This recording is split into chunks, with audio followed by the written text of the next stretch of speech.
Well, good morning, good afternoon, good evening, wherever you may be across this beautiful blue-green globe of ours. Welcome to Real News Live. This is a toxically masculine first 100 days TMT special.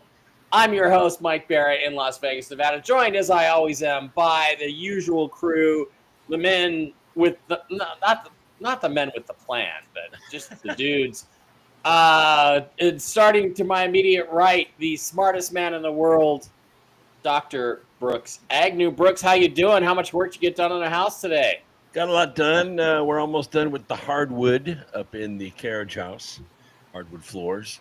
Mm-hmm. So once we get that done, we're going to lay the tile and then the cabinets and be lights on before you know it. So you're going to move into the carriage house while you're finishing the main house? Yeah. All right, cool. And immediately below me, but never below. In fact, I'm gonna put him up on top while I introduce him. The amazing, the irresistible, the unstoppable TV's Blake Wally, cub reporter. No, not cub reporter. What are you? Gonzo journalist, cub reporter. TV's Blake Wally from somewhere east of California. Blake, it looks like the strip club's going to be opening up in a couple hours. How's it going there in wherever you are? Yeah, almost 2 hours from now. So looking forward to that. But I'm also It's grateful to be here. It's great in Tennessee here in Nashville. On a nice location, and tonight I'm going to be drinking. I'm going to finish this up. I forgot to buy the whiskey. Maker's Mark. Wow. Yep.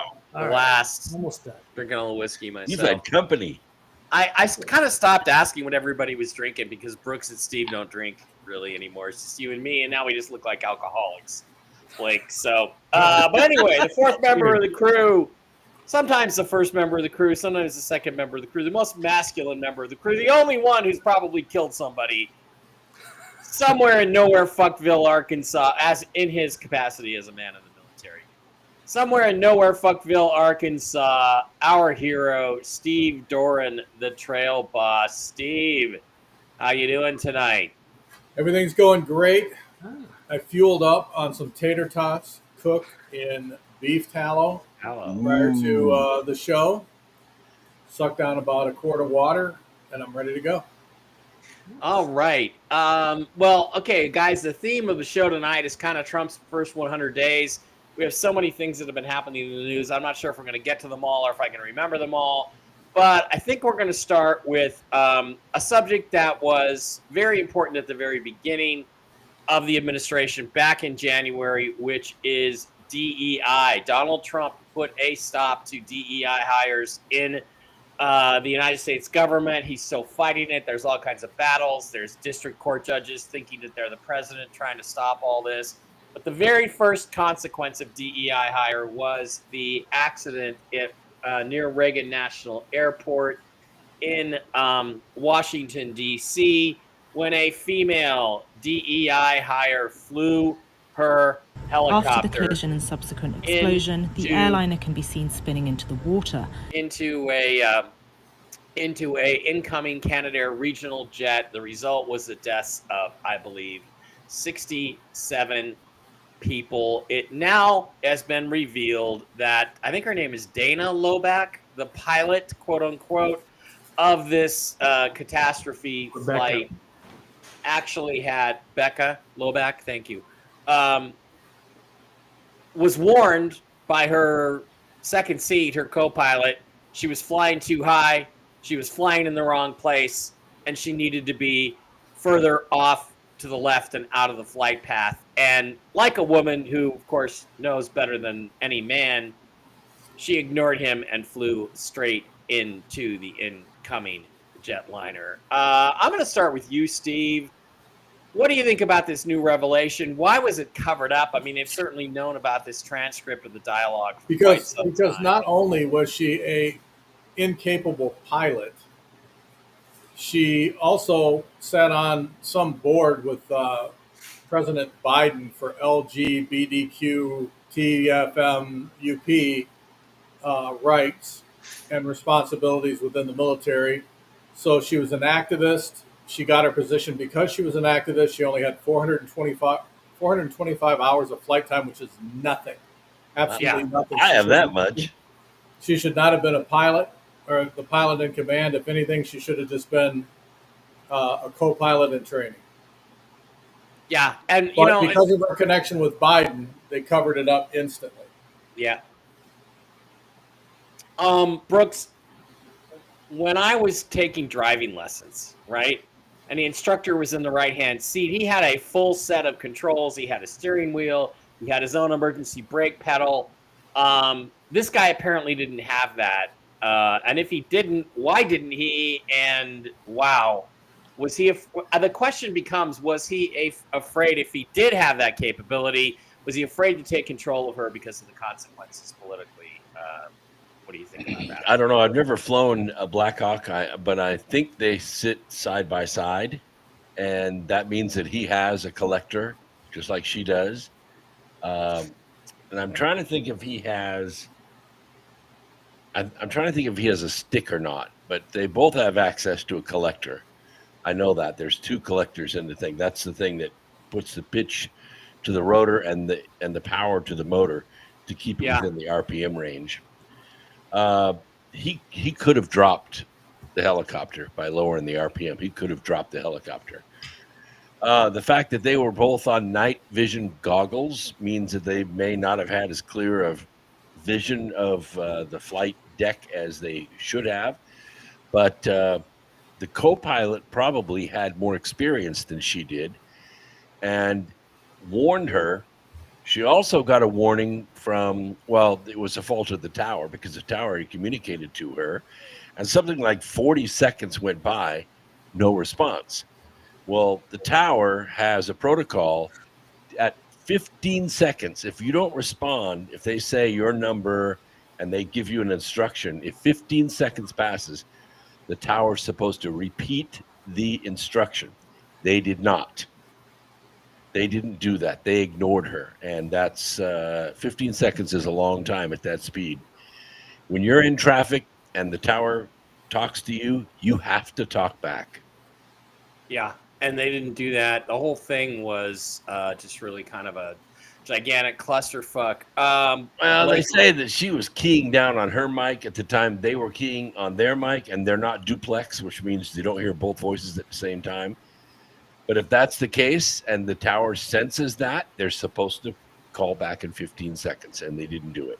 Okay, well, Lee says I've spent time in a Black Hawk. Both front seats have a collective cyclic, and yeah, so they both have collectors, but I don't know if you can have dual control on the stick. I think you can pass it off, but I don't think both guys can grab the stick and they'd be fighting over it. It's very sensitive to fly a helicopter. I've flown them there.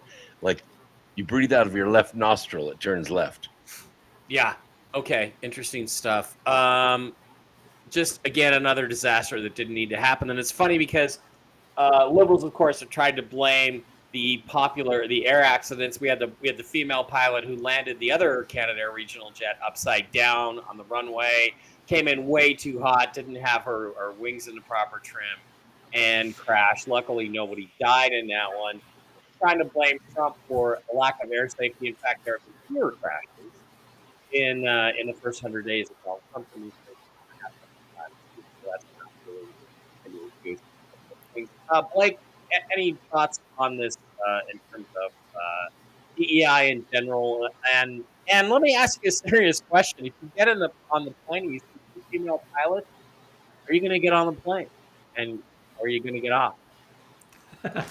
I don't know if I would stage that kind of spectacle. You never know. I mean, you kind of got to feel it out, I suppose, if that actually happened. And if you get a gut feeling, maybe listen to it.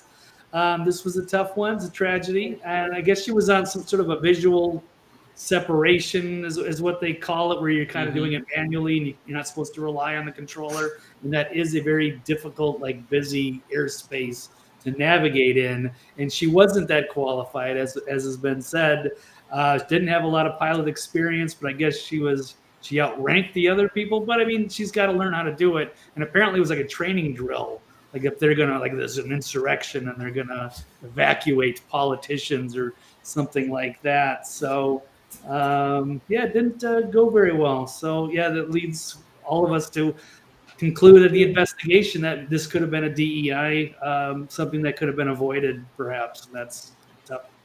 Tough one to deal That's with. the thing. It could have been avoided if we just lived in a meritocracy, which See, unfortunately. I look at it this way: since the Democrats push so hard for DEI, all of their pilots on all of their aircrafts and anywhere they go should be DEI hires. I agree. 100%. Every one of them. Yeah, we should have separate flights for conservatives. Yep. You should be able to fly on non-DEI airlines. That would be great. In fact, get a few billion together. Let's start that. We'll call it non-DEI airlines. Yeah, we hire Merit Airlines. We hire white men to fly our planes with experience. That would make them go nuts. Well, okay. It's only 100 days in, and we already have some nutbag congressman named Sri Thanandar who has filed, believe it or not, impeachment proceedings against President Trump. The dude is a fucking joke. He looks like a Saturday Night Live skit with a fake wig. It's the worst fucking haircut I've ever seen. But let's listen to just a little bit of what this fucking retard has to say about his articles of impeachment that he filed with the House a couple of days ago. This is Congressman Sri Thanandar. Donald Trump has already done real damage to our democracy. But defying a unanimous 9-0 Supreme Court ruling, that has to be the final straw. It's time we impeach Donald J. Trump. The court said the wrongfully deported Kilmer Garcia must be allowed to return and receive due process. Trump ignored it. He ignored the Constitution. He ignored the very checks and balances that keep our democracy intact. You know what? Wait a minute. Fuck you. Okay? Because first of all, by the way, Shri, I understand you used to have a different job, and you used to give your speech from here. Let's where's the slurp? Where's the Slurpee machine? It's the 24-hour pharmacist. It's time we impeach Donald J. Trump. Yeah, that's better. It's time we impeach I like Donald this better. J. Trump. I feel more It's comfortable time with we this. impeach Donald J. Trump. Yeah. Okay. Thank you, Shri. Okay, so this ass clown is not an American. He came here from another country, and maybe it's time we just have to say, in order to serve in Congress or be a judge or of any federal office, you have to be a natural-born American. Why make it just the presidency? Why not make it every office? And by the way, okay, so what he's basically saying, is that because the Supreme Court ruled against Donald Trump needs to be impeached, even though the American people voted for Donald Trump and never voted for any of the Supreme Court justices, and that's somehow a threat to democracy, which is the most insane fucking dumbass Indian thing I've ever heard in my life. And then you could take it even a little deeper. Basically, he's saying Trump is a threat to the democracy. Well, aren't the judges a threat to democracy if these unelected people, these black robe deities, think that they can impose their will on the American people on an issue which is pretty clear constitutionally? Steve, what are your thoughts on that one? Well, first of all, we elect the President of the United States to run the different departments of government. And it's his responsibility to make sure that they're acting in a justifiable, fair manner, that they are within their budget, that they are not wasting taxpayer dollars, and that they're doing everything constitutionally. And that's what President Trump has invoked. That's what he's trying to get done. And we have these communist, democratic judges who are trying to derail that, along with the democratic, communist, other elected officials. And it needs to absolutely stop. They need to go after these judges. They need to go after these people who are desperately trying to derail the Constitution, who are desperately trying to destroy this country, and they need to be dealt with. And again, my huge criticism, as it has been from the beginning with the Trump administration, is hell of a lot more people should be indicted, and a hell of a lot more people should be on their way to court, and a hell of a lot more people should be on their way to jail, and they're not. And he needs to grow a pair, and he needs to fire Bondi if he needs to. He needs to fire Patel, whatever he needs to do, bring in people and start putting these people behind bars. Yeah, it is really interesting. I don't know that this guy's committed any crimes, but he's a Democrat, so it's almost 100% certain that he has. Well, he's obviously taking if he's a Democrat, he's taking illegal money for a fact. He's probably not even here legally. Blake, is it politically insane for Democrats to try to impeach Trump because he deported an illegal alien with gang ties who's committed multiple crimes? Are they? And do you agree with Steve or not? Is Trump doing enough about going after these people in his second term? Well, in this particular case, I think as it turns out, it's not so much a personal or a political. It appears to be financial. Laura Loomer, investigative journalist, exposed that he's like $800,000 in debt. According to the FEC. So it looks like it's, he's trying to, get money. It's a big fundraiser. And he started himself off. Yeah. Yeah, he started like not like a GoFundMe or a PAC or something where people can contribute to the impeach Trump thing. And guess what? He's going to take that money and pay all of his debts off. Interesting.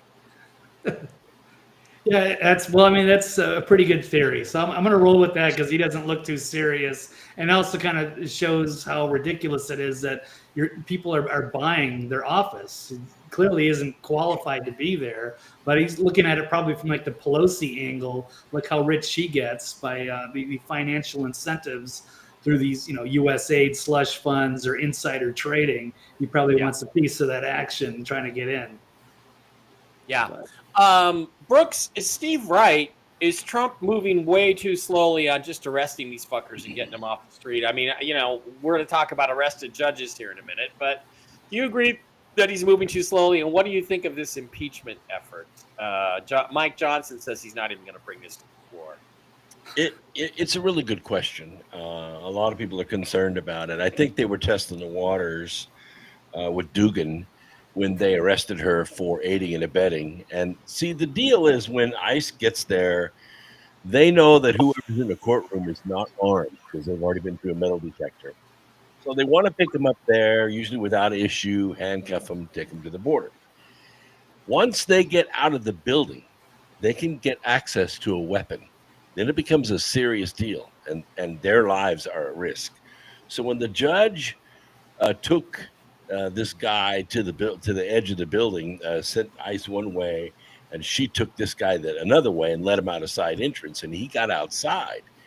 He could have had an accomplice hand him a weapon, and then you'd have dead cops on your hand or dead ICE agents.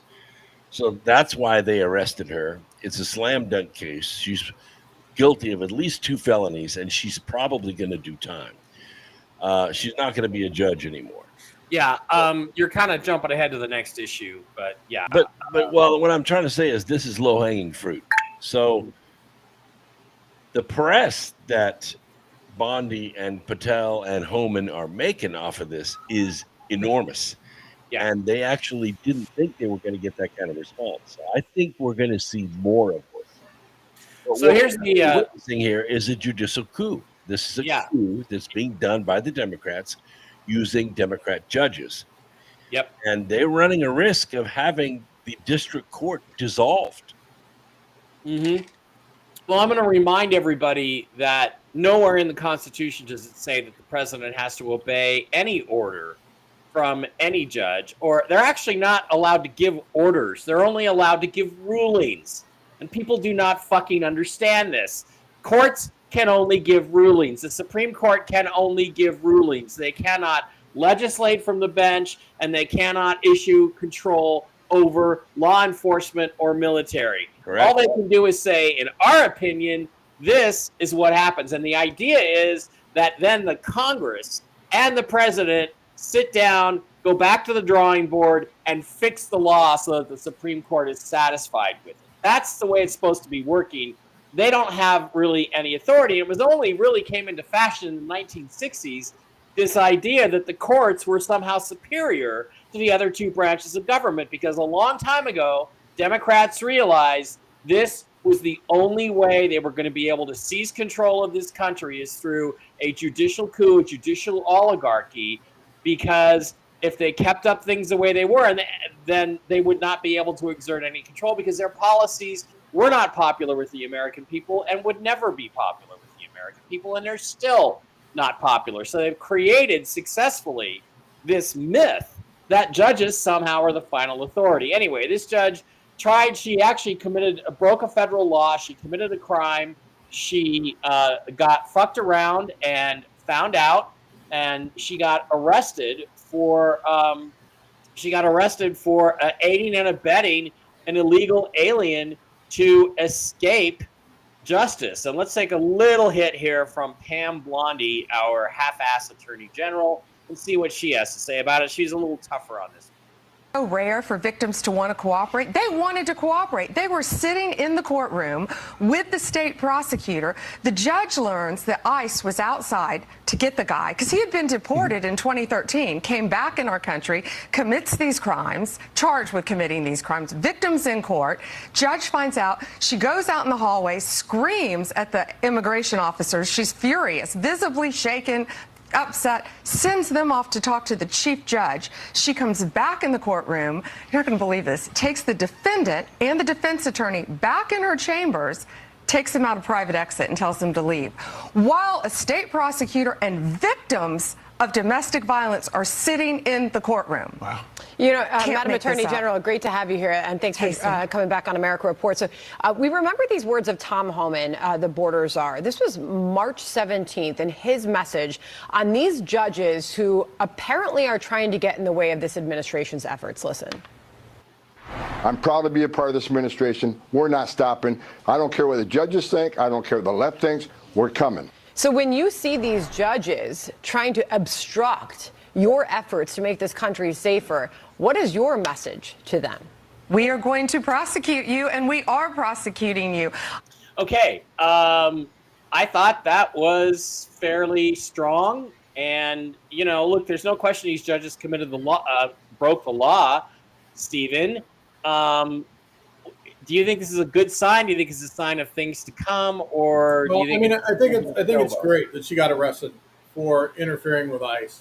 However, my issue was prior to getting into this, when I was talking about arrest. I mean, we know that Doge has discovered trillions of dollars in fraudulent transactions. We've heard Trump and Elon Musk say time and time again, all of these scams that they've uncovered, all of the dollars that are being wasted or stolen. I shouldn't say wasted, stolen, and then wasted.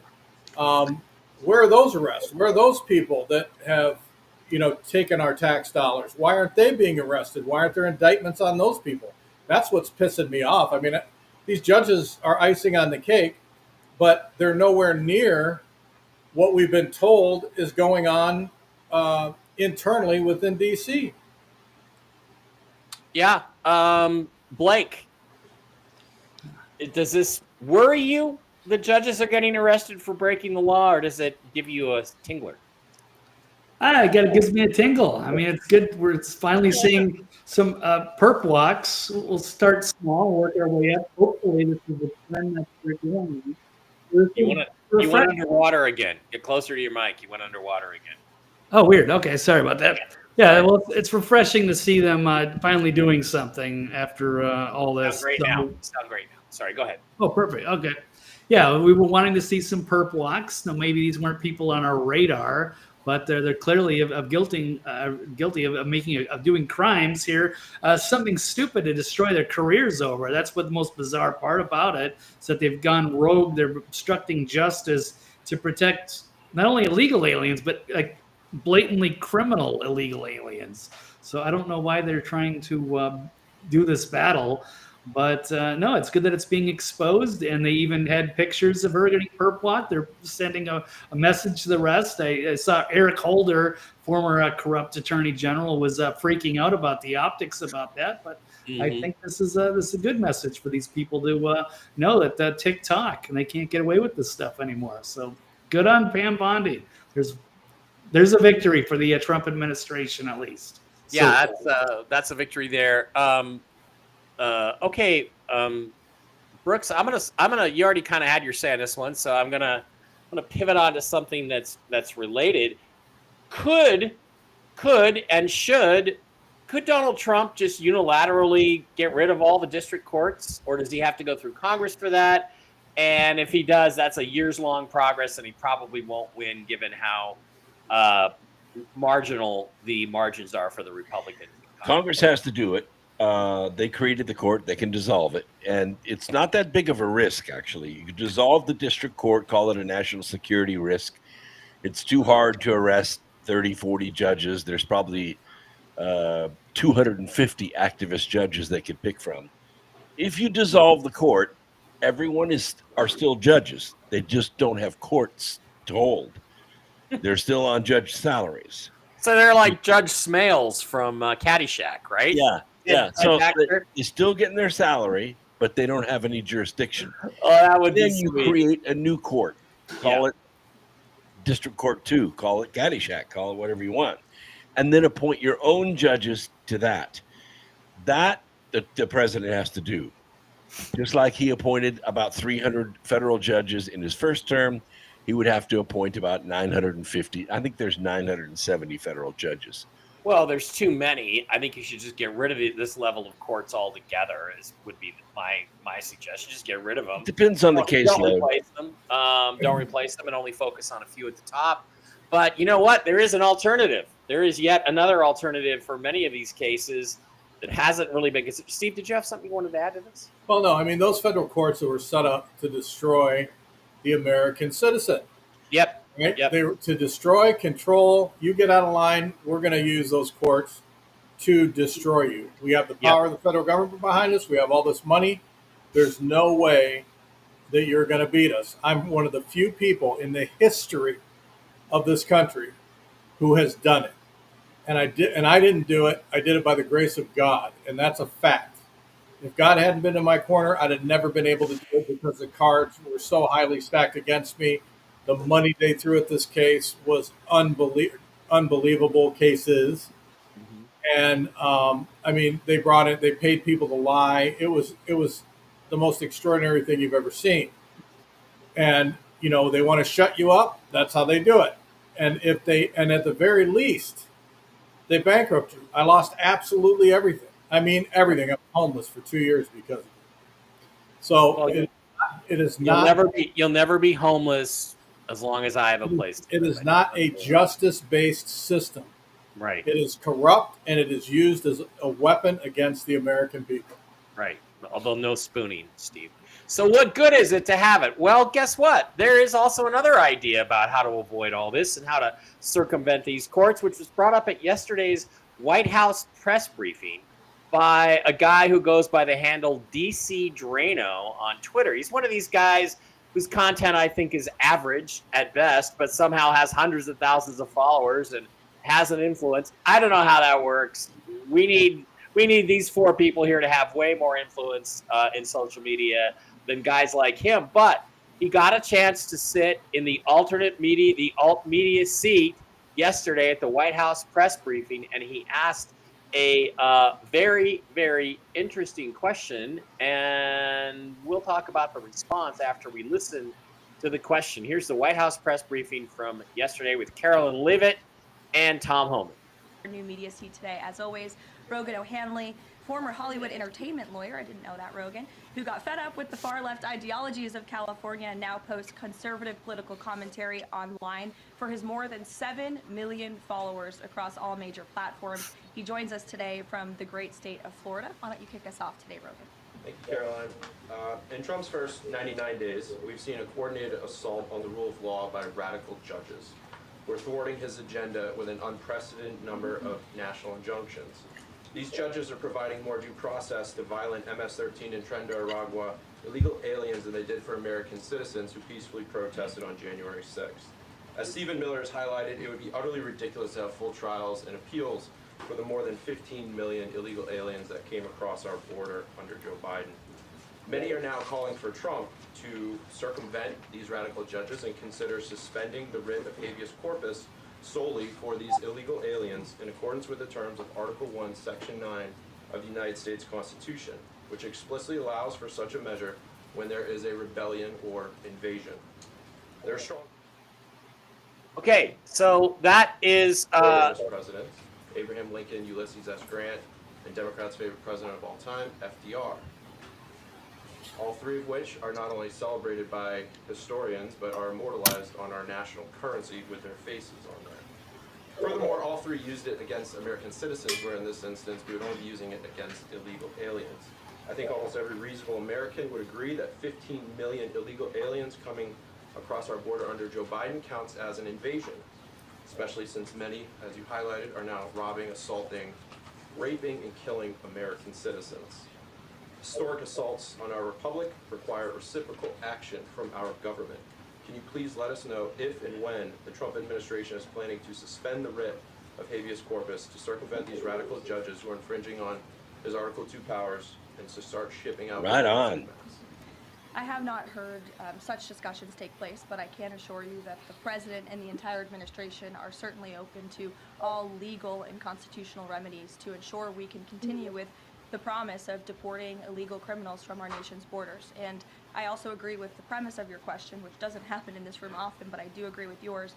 It is absurd that the previous administration was allowed to allow 15 million that we know about illegal aliens into this country with very little pushback from our judicial branch.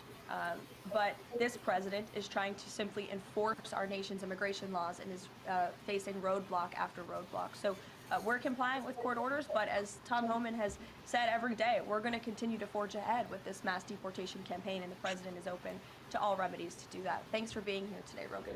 If I can also answer your question, as far as the judges, look, we just arrested a judge, Van Bondi, for impeding ICE enforcement removals. I said from day one, you don't have to support ICE's operations.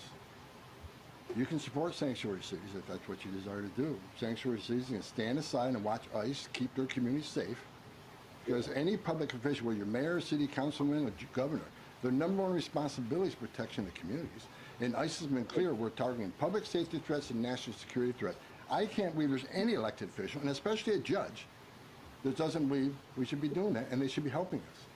But I said from day one, you can sit aside and watch, you can argue against us all you want and protest all you want, but when you cross that line, I've said this 1,000 times, when you cross that line to impediment or knowingly harboring, concealing an illegal alien from ICE, you will be prosecuted. Okay. Brooks, I want to go to you first on this one. Is it time to suspend the writ of habeas corpus for all illegal aliens and just ship them the fuck out of here before a judge can say or do anything about it? I get pissed off when they use the word forging ahead. 67,000 arrests is nothing. They should be doing that every hour. Yeah. They've done that in 100 days. Do the math. You can't even get close to 15 million in 4 years at that rate. Suspend habeas corpus. Tell them you have 7 days to make your way to the border. Pack up the minivan, pack up the kids, and make your way to the border. If we catch you on the 8th day, you will never come back. We're suspending habeas corpus, and we are going to put all available manpower, and it's not going to be 67,000 in 100 days. It's going to be 100 aircraft twice a day, every day, leaving this country. Blake, are you in favor of suspending habeas corpus for illegal aliens, or does that make you nervous and make you think, well, we could be next, or the next president, if he's a Democrat, could do it to us? It kind of did it anyway, but under Biden. But what do you think? Yeah, not quite. Because of the circumstances of Biden's open border policy, and it seems like he's trying to import their future voters.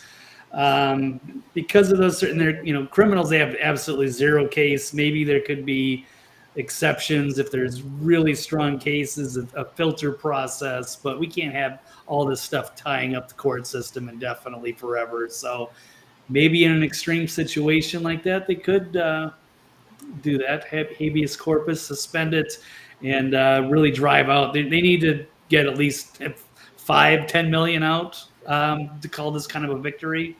But yeah, it's been slow going, and we By have Labor Day. 7 to 15. Yeah, 5 million out by Labor Day. Yeah, by Labor Day.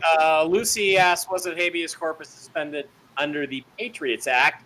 Steve, you would know about that. What do you think? Is that true or no?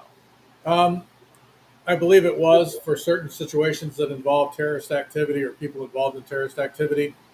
But you have to remember, we're talking illegal aliens. These people are not legally in the country. They're criminals. They're not U.S. citizens. They don't get the same rights that U.S. citizens get.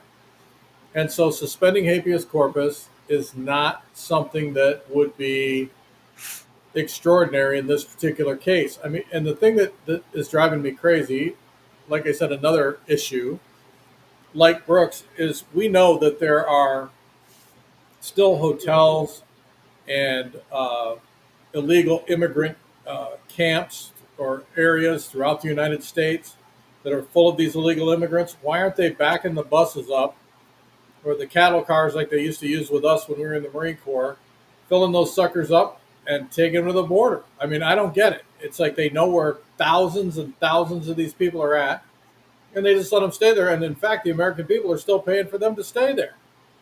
Yeah. Yeah, it's crazy shit. Okay. But I mean, again, now, like I said, we're talking apples to oranges. They're not American citizens. Mm-hmm. Okay. Yeah, I was gonna try to get to something I do not. I was gonna get one more thing in. Oh, okay, go ahead. Because look, we know what Maxine Waters and AOC are saying. Gosh, you can't ship all these people out. Who's gonna pick our cotton, right? But here's the deal. Yes, they are working. They are making money. It's all cash. But they're shipping $5.5 billion every single month in cash out of this country. And I mean, they ship it right from Main Street. They get paid, they put it in an envelope, and they ship it to their home so that when they leave, they can go back and buy a hacienda. They're making tons of money here, yes, but they're not paying taxes. They're shipping the money out of the country. It's called remittances. And it's killing these small communities. It's killing them because that money normally goes around the community 10, 12, 14 times. It goes once into their hands and out of the country. And back out of the country, yeah. And again, I think that's also something that needs to be stopped. Maybe we need a completely new financial transactions system to monitor this sort of stuff. Maybe run by a quantum You can't computer monitor it. All we or can AI of some kind. That sounds like a great idea to me. All right, DC Drano got another question in that press conference, and he hit another home run yesterday when he talked to Pam Bondi, or not Pam Bondi, but Carolyn Levitt. So let's go and take a look at his second question because it's going to lead us into our next story. This is a shorter clip, but no less interesting. Wow, who is that blonde on the left? She's tasty. Do you have any updates from the DOJ or the FBI on when those files are expected to be released, and also when we might start seeing some arrests of the clients? Sure. I can assure you that the Attorney General and her team at the Department of Justice are working on this diligently. For a specific timeline, I'd have to check in with them, and we can certainly do that for you, Rogan, in the effort of transparency. But I will tell you, the Attorney General is a bulldog. She is someone you want on your team, and when she wants to get something done, she gets it done. I've seen her do it in various instances already in her time as Attorney General, and when she makes a promise, she keeps it. So I think I don't have a specific timeline on you for that, but I do know that they're working on it over there. Sure.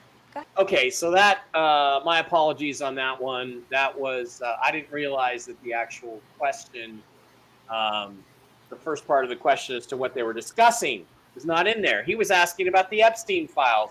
Where are the Epstein files? Blake, he got a complete non-answer from Carolyn Levitt, except, Pam Blondie's a real bulldog over there. I don't want a bulldog. I want a fucking reincarnated dire wolf along with velociraptors to tear the shit out of these people. What do you think about that response, and does it worry you? Yeah, it's continued to stonewall this investigation that we've all wanted, and it was supposed to be delivered like a couple of months ago, and they're still finding excuses and delaying it. And now we just had this horrible tragedy where the star witness, this Virginia Giuffre, supposedly committed suicide. Yeah, that's next. Friday. Yeah. Yeah. So, I mean, they're going to start picking people off one by one, which is kind of the concern here. There's another witness that died a couple of years ago from an alleged drug overdose. There's going to be nobody left to testify against Epstein and Maxwell at this rate.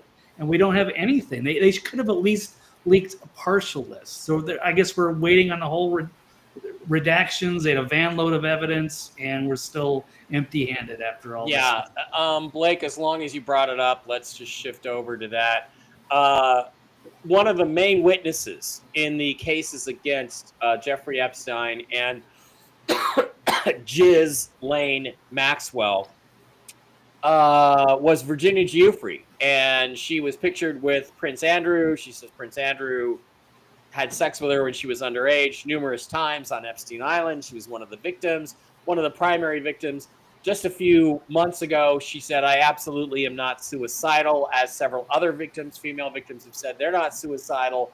She was in a car accident about a month ago where she said, I'm not going to live another 4 days. She did live another 4 days. But then after basically not hearing from her for a month, she turns up dead yesterday. Let's take a look at this. And this is the interesting thing. It says Jeffrey Epstein victim Virginia Giuffre has just committed suicide. Claimed she had been trafficked to Prince Andrew and had her case dismissed by the same judge who ruled, Judge Lewis Kaplan, who ruled that Donald Trump was guilty of raping E. Jean Carroll, even though there were mountains of proof that E. Jean Carroll was not only lying, but was a psychotic sociopath who was incapable of telling the truth. The same judge dismissed Prince Andrew's case, where he was accused of raping Virginia Giuffre. The judge formally dismissed all sexual abuse charges with a nice sealed settlement and no prison time. And now she is dead, supposedly by suicide. Oh my God! Check this out. Watch this here, Tom. Watch this here, Tom. I'm so sorry to interrupt. Okay, go to other cases he's worked on. Go lower. Go up a little bit. Right there. Hang on. Right there. You will not even believe what I just found.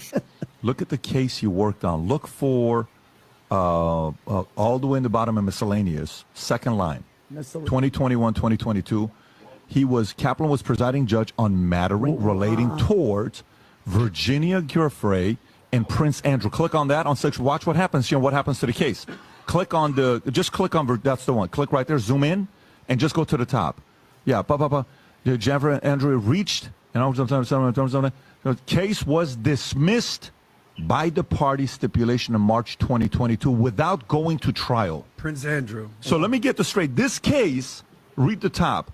Federal Court, Virginia. You know who Virginia Giuffre? I mean, we just talked about her, right? Trafficked girl from Epstein Island. From Epstein Island, second son of for sexual assault under court, several sexual encounters with Andrew in the early 2000s at the age of 17 after being sex trafficked by American financier and convicted by sex offender Jeffrey Epstein.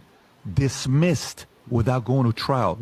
Yet Trump's $83.3 million. Wow. What a freaking find. Great find. That is insane. Okay, so this stinks to high heaven. Steve, what do you think we ought to think about this? Well, again, I mean, it's not a conspiracy. It's a fact. Just look at the facts.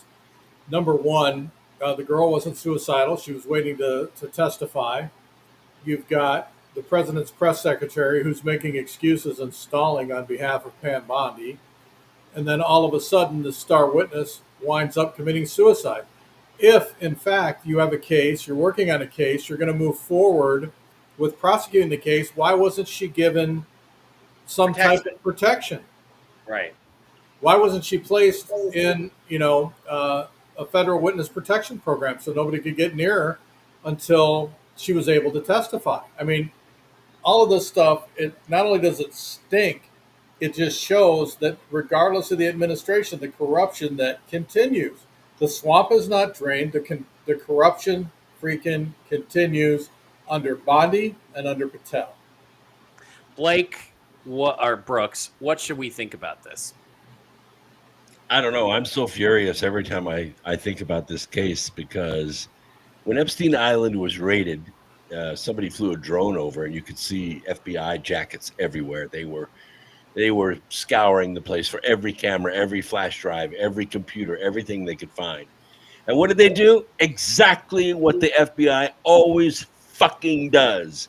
They sat on the evidence. They hid it. They destroyed it. They obscured it. And one by one, they started killing off the witnesses. It's time for this to end. I want the videos and I want the pictures. I don't care if it violates national security. I want to know who was grab-assing a 9-year-old on Epstein Island, and they should fry. Yeah, absolutely. Blake, anything to add to those opinions? Yeah, no, I'm ready for it. We're all ready for it. And this is, I don't know how long they can continue to stonewall the American public. It's us versus them, and I don't know whose side they're on at this point. Yeah, it is a little bit crazy. I don't know whose side they're on either. Okay, Canada had an election yesterday. Allegedly, they had an election. And in that election, supposedly, one of the main issues on the ballot was Donald Trump. Donald Trump has made no secret of his desire to annex or bring statehood to the former nation of Canada, which exists only on paper. In fact, there's actual paperwork that appears to show Canada was sold to the United States like 75 years ago. So we don't really know that to be a fact, but it's pretty interesting stuff.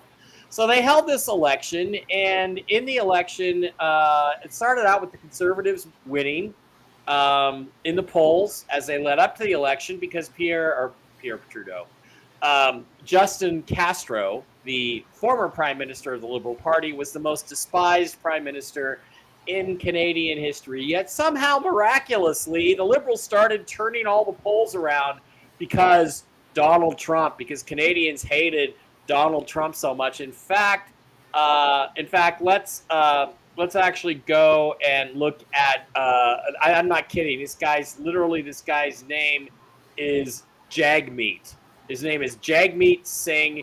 He's an NDP party member, not a Liberal Party member, but he took a really, really strident stance against Donald Trump. And let's just listen to Jagmeet just for a minute and get a load of what he's saying to our president. I have a message for Donald Trump. Our country's not for sale. Not now, not ever. I lived across this country, and I can tell you, Canadians are a proud people. We're proud of our country, and we're ready to fight like hell to defend it. Right now, with the forest fires ravaging homes, Canadian firefighters showed up. That's who we are. We show up and support our neighbors. But if Donald Trump if you think you can pick a fight with us, there'll be a price to pay. I've committed that if Donald Trump imposes tariffs on us, we should respond with retaliatory tariffs in kind. I think that anyone running as prime minister should do the same. I have a message. Okay, so the interesting thing about Jagmeet here is that he lost. He lost his seat.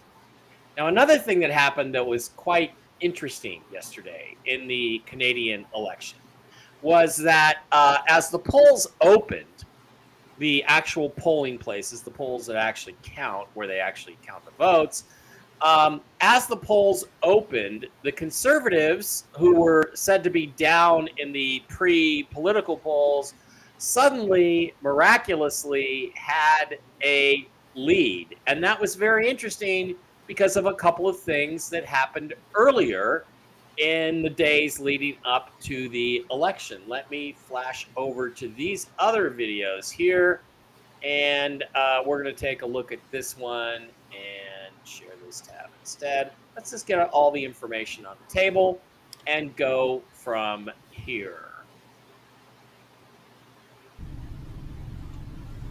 These are Canadian poll workers. The day before the election. More boxes of votes.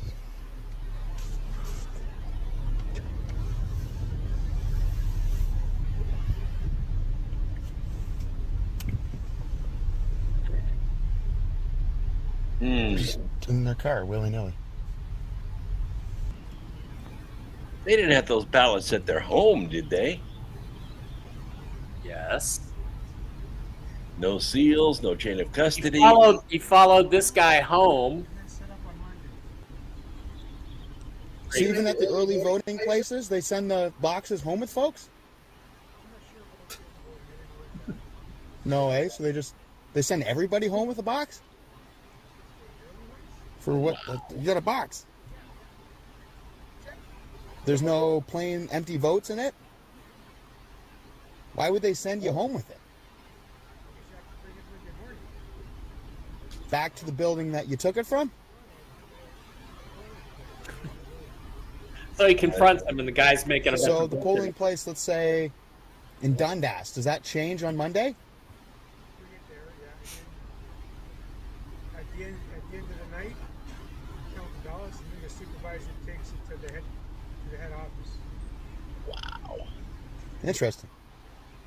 I find it strange that why would they not just leave them in the building? It'd be a lot easier. So where does this go? Wherever the zone is. Like Thomas More has a pole. St. Andrew's Church has a pole. There's a couple others too around here. Don't you find that a bit odd? That's the way it is. I'm Canadian, eh? Yeah. Okay, so let's go back then, and then this happened, and Brooks, I know you're going to put the pieces together here, but this happened as the election started, and the Conservatives had a surprising lead in the beginning. This happened. Yeah, one developing story, Omar, that we're keeping a close eye on. The Elections Canada website appearing to be down for some Canadians, for many right now going on the website. This is what they're seeing. We actually experienced it here in our breaking news center as well, though we were able to get on another computer, though some people taking to social media tonight, sending out tweets like this on X. Patrick saying elections.ca isn't working for me. Does anyone else have this issue? An obvious concern, Rachel. Yeah, so Bashir Omar, we have reached out directly. Yeah, one developing. Okay, so why does this matter? This matters because at exactly the same time as the Canadian Elections Canada website went down, there was a massive power outage all through Spain, Portugal, and several neighboring countries. Tens of hundreds of millions of people were without any way to communicate in or out of their European countries. And Brooks, I know you know this.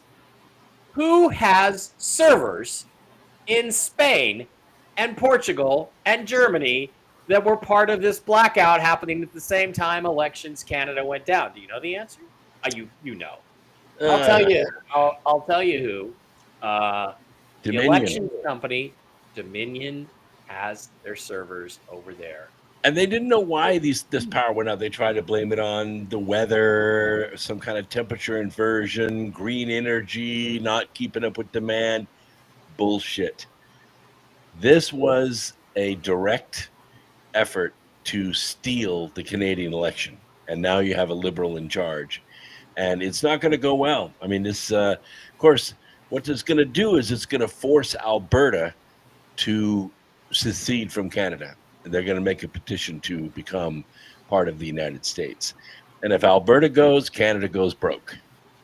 So this guy, Carney, won the election. He barely got, I think he's got right short of 172 seats, which is what you need for the majority. So their party has to make a coalition government with some other party, probably the almost as equally commie NDP, but it's a slim governing majority government. It probably won't last very long. But Steve, do you think that it's a coincidence that Dominion voting machines, which I guarantee you are using Canada, have their servers over? So what happens is the Canadians collect the votes. They transmit the data to Dominion servers in Spain, of all fucking places. And this also happens in the U.S., and then they transmit it back to the state websites. And this is exactly how they stole the 2020 election in the U.S.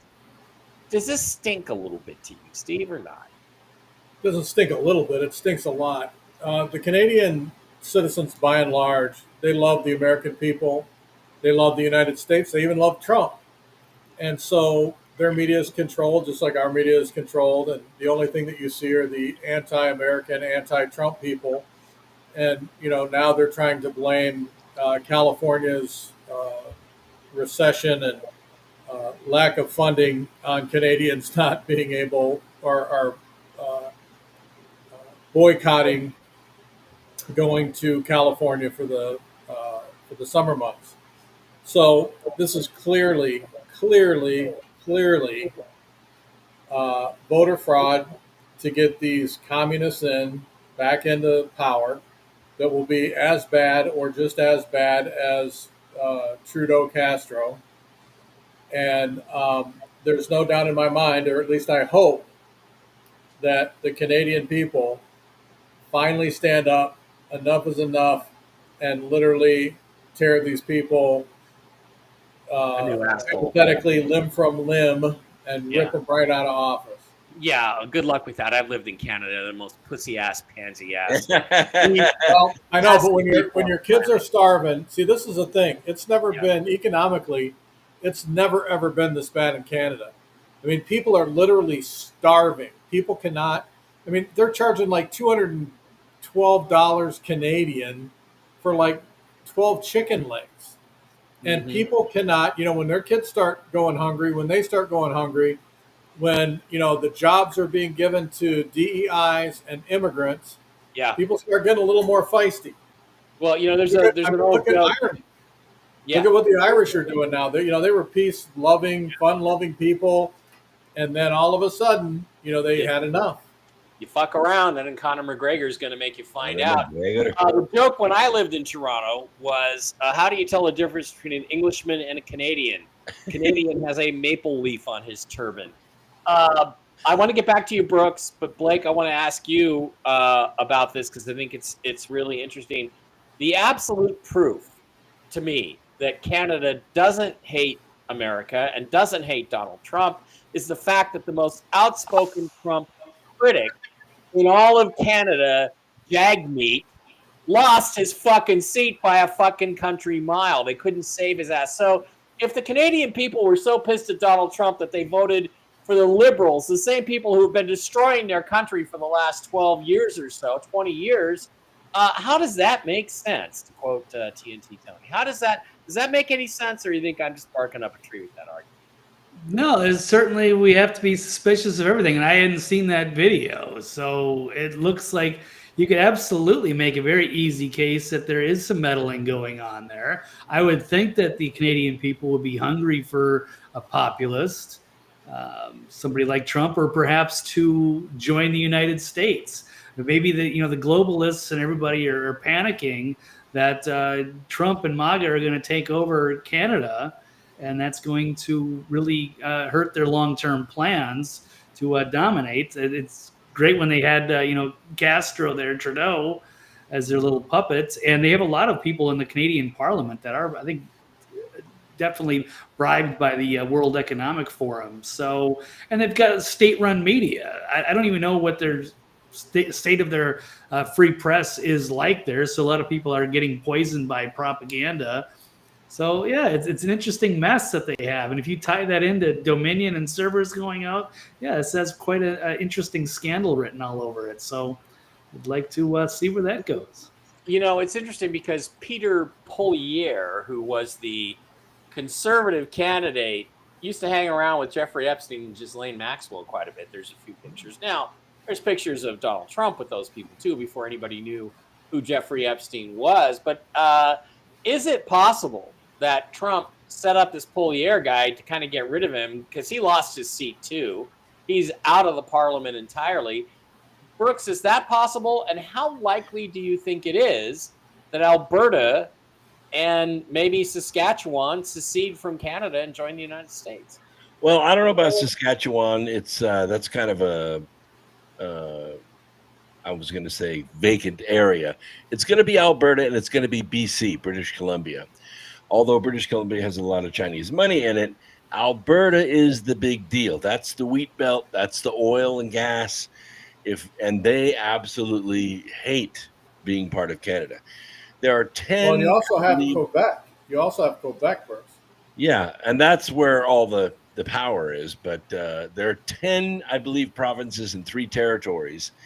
And we can't count out the Northern Territories because Trump wants to make a deal with Greenland. And these Northern Territories are right across the Northwest Passage from Greenland. So the United States wants to control both sides of that body of water. Yeah, it's interesting because if you look at the map, the election map of Canada, they do it the opposite way. The red is the libtards, the blue is the conservatives, and what you can see is the western part of the country tends to be conservative, with the exception of Metro British Columbia, and there's a lot of mineral wealth and, like you say, other wealth in Alberta. And you know what? Because of the fact that the Quebecois have basically wanted to have their own separate country. Again, when I lived up there, they had a referendum on whether Quebec was going to secede from Canada or not. And it lost, but it was, who knows if that election was stolen too. Couldn't Trump simply say, after the results of these elections, couldn't he simply say, look, we're going to say to Alberta and BC, if you declare your independence from Canada, we will recognize your independence immediately. Yep. We will give you military and logistical support. We will put you on our currency, which is an automatic 31% increase in the value of your money. And by the way, Quebec, if you'd like to become independent too, we'll support you too. Can't he absolutely just take this country apart simply by saying those words? We'll recognize you if you go independent. And he could take the tariffs off of those areas. If you go, your tariffs get dropped if you could declare independence. Bingo. Blake, what do you think about that idea? Is Mike Barra thinking a little ahead of Donald Trump right here, or is Trump got a master plan? Well, either way, that's the direction that it goes in. I think that could be a win-win for everybody involved. So everybody should have a choice, and they shouldn't be, forced to accept the results of perhaps a stolen election and being run by, World Economic Forum puppets.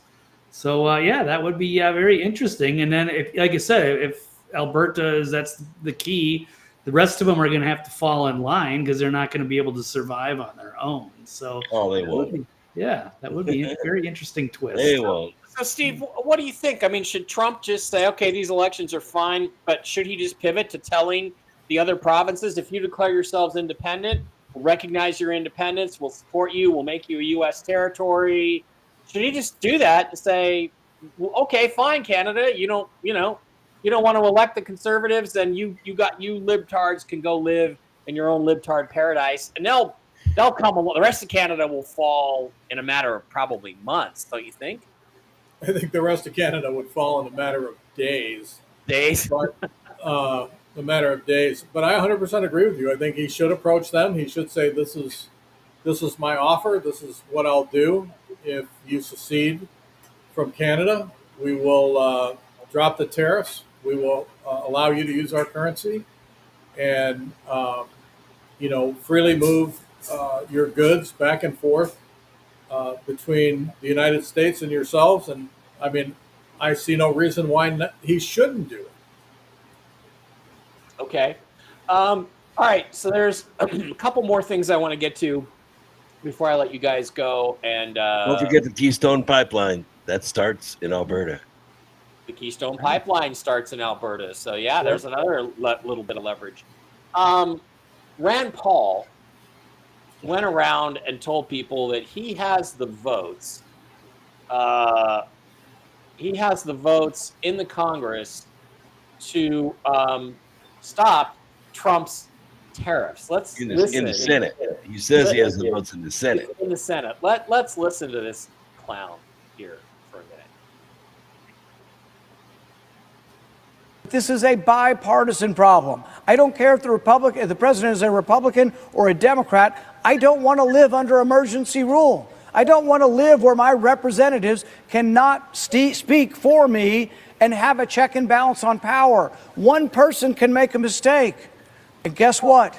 Tariffs are a terrible mistake. No, they're not. They don't work. They will lead to higher prices. they won't. They are a tax, No, they're not. and they have historically been bad for our economy. So But even it's if this trying were to something that was know- magic and it was going to be a pot of gold at the end of the rainbow, I wouldn't want to live under emergency rule. I would want to live in a constitutional republic where there are checks and balances against the excesses of both sides, right or left. Well, then you know what? If that's really what you want to live under, Rand, if that really is what you want to live under, you know what you should be doing? You should be going after all of the district federal court judges. You should be trying to remove them because they're the ones that are obstructing the system of checks and balances. It just goes to show you he's on the dole, man. Somebody is paying him to run his mouth. There's Do no you doubt about think- it. Okay, and Blake, I know you were a Ron Paul supporter. Yeah. Do you think he's really standing on principle here and just doesn't want to be under an emergency rule, which, of course, the United States, what he's not going to tell you is what I know, and I'm sure he knows, which is the United States has been in a state of perpetual emergency since the New Deal in 1933, because everything in the New Deal and every single one of these executive branch agencies are unconstitutional. So we are extra constitutional. So do you think he's standing on principle, or do you think this is just more bullshit to try to obstruct Trump's agenda? I think he's just knowing Rand Paul and his father, Thomas Massey, the libertarians. I think he is standing on principle. He genuinely believes this. Now, he does supposedly has the votes, but he hasn't acted on it, and hopefully he won't. I want to see this kind of follow through. If it fails on its own, that's one thing. But I know we've already got a failing system, so I kind of like Trump is going outside the box and doing this bold, tariff strategy. So I'd say let it run its course. And for some reason, if it is hurting us and then he can make a presentation, I'm down to hear it. But I haven't seen enough from it to say that it's a bad either way. And I mean, again, basically everything he said in that little rant is incorrect. Brooks, on top of that, who sets the policy, the trade policy for this country? The one person that the entire country elected, or 535 clowns. Where does it say anywhere in the Constitution that Congress sets the trade policies? They clearly don't. The president does. So now who's trying to usurp the checks and balances system in the Constitution? And that is the stainless steel nail. You hit it on the head. It is not the Senate and Congress that does the trade policy. It's the president and only the president. This does not hurt the Republic. It does not hurt the country, but it does hurt the Senate. And that gives Rand Paul a red ass, and he doesn't like it. Well, that's just too bad. And you're right. We've been under emergency rule since 1933. Yeah. It's time to go off of emergency rule and go to regular order and let the RV happen. Yep. Well, I mean, for me personally, I'd rather have 3 or 4 years of benevolent fascism followed by going out of emergency, and with me as king. So hey, dude, we don't talk about. It's all good. About our buddy Blake. Well, I'm sending Trump an email requesting that he make Mike Barra the ambassador to Canada, so that he can go around and cut deals with the different territories. No, I don't want that job. What I want is the title of ambassador to what's left of Canada, since I live what's left of Canada, because there ain't much left. All right, we have one more thing. It's disturbing. It's weird. I'm going to play you this. I don't even know. I mean, I think I'm going to know what we're all going to say about this, but this is some absolutely bizarre shit that happened on Inauguration Day. Let me fast forward while they go through some bullshit and just show you. Here is Inauguration Day, Trump, Melania, and Joe Biden standing on, I believe, the Capitol steps. You're going to be able to see, and then do they show both angles? They show this angle, and then they show the back. Oh yeah, you're going to see good. that. Right, play the clip. And then you're going to see Trump lean in, and then he brings him like you know how it is, Pat. You bring her close to you. I understand. And then it's an awkward moment because everybody scrambles as to say what's going on. What I want you to, folks, if you watch this, it's very simple.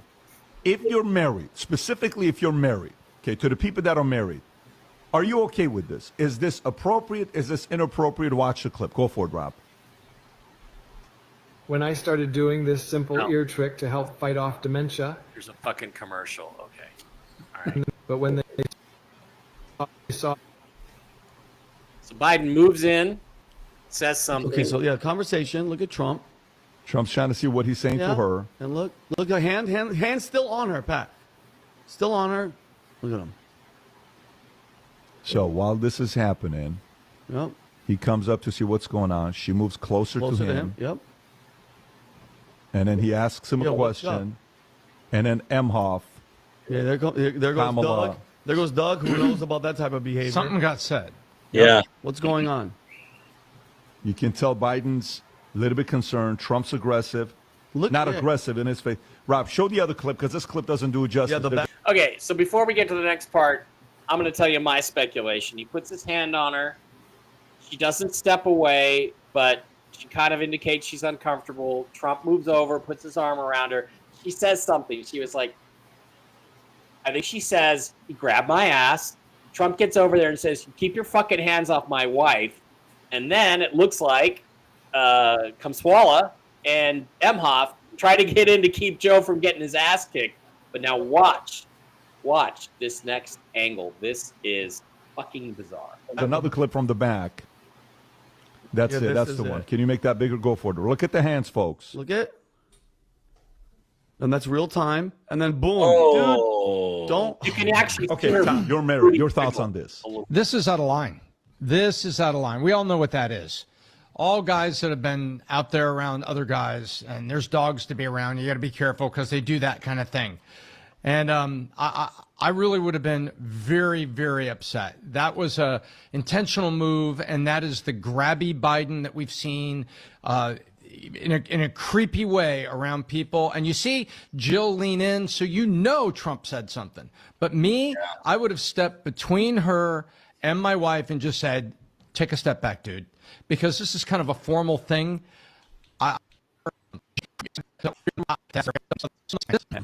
And then order. Look at the hand. Look at the hands, folks. Look at top to feel.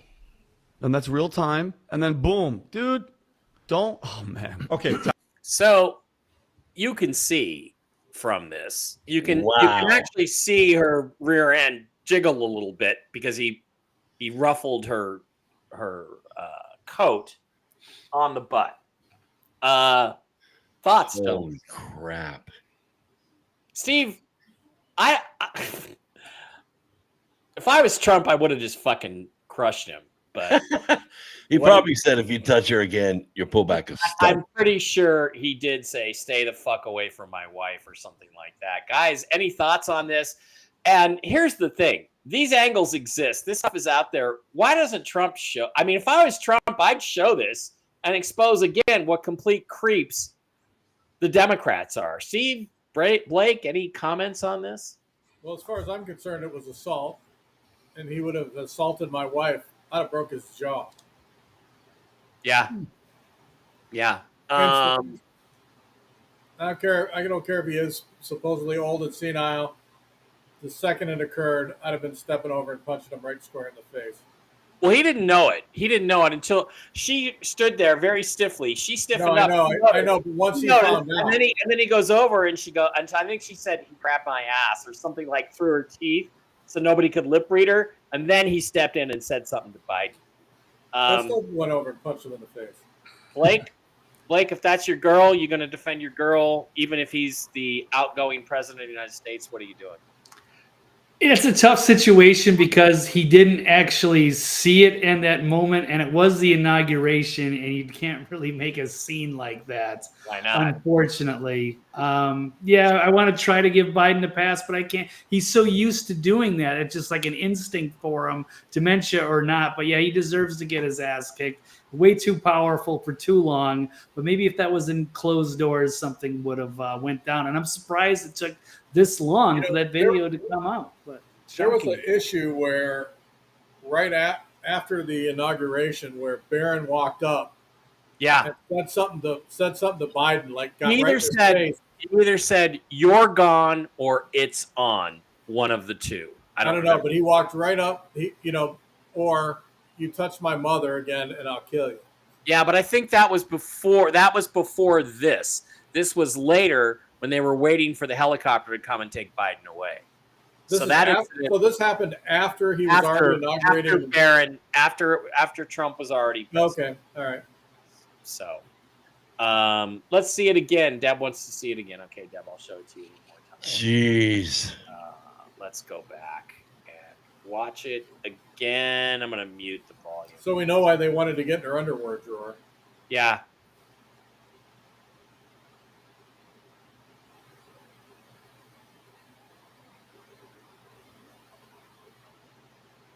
Okay, so you can see that her butt area kind of jiggles when he slides his hand. Wow. So totally inappropriate, totally slime ball. Okay, boys, anything else you want to add to tonight's show? This is a long one. Anything you want to add to the show that we didn't cover in the last that happened in the first 100 days? Well, ladies and gentlemen, please write to President Trump and requesting that Mike be made the ambassador of what was formerly Canada. Yeah, the nation Sent formerly thousands and thousands of emails about it. There you go. Happily go there. But I just want to make a quick comment. Or better yet, let him just be the senior chief negotiator for getting those provinces to come over to the United States. That's right. That's right. I just want to make a comment about Putin put out his terms of peace. I thought they were completely reasonable. Mm-hmm. And we'll see what happens in Saudi Arabia. Yeah. There's rumors that Zelensky's finally willing to admit that Crimea is Russian. Really? Because it's been Russian for about 14 years now.